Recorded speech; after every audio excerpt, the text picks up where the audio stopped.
এক মহিলা সাহাবী, উহুদের যুদ্ধের দিন ওনার বাবা, ভাই, স্বামী, ছেলে চারজনই শহীদ হয়েছে।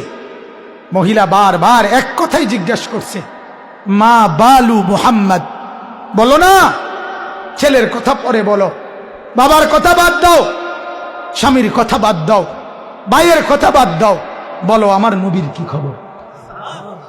ওই মাকে বলছে, মা, আল্লাহর নবী সুস্থ আছেন, জীবিত আছেন, তবে আহত। ওই মহিলা বলছে, সাহাবীরা, খোদার কসম আমার মন মানছে না, আমার একটা নজর দূর দেখতে দাও, আমি নবীজিকে একটা নজর দেখি, নয়তো আমার কলিজা ঠান্ডা হবে না। দেখছে নবীজির চেহারা মোবারকের দিকে তাকাইয়া ওই মহিলা বলছে, কুল্লু মুসিবাতিন বাদাকা জালালুন ইয়া রাসূলুল্লাহ, হে আল্লাহর নবী, খোদার কসম নবী, আপনাকে যখন দুই নয়নে দেখলাম, এবার আমার সব মুসিবত তুচ্ছ হয়ে গেল।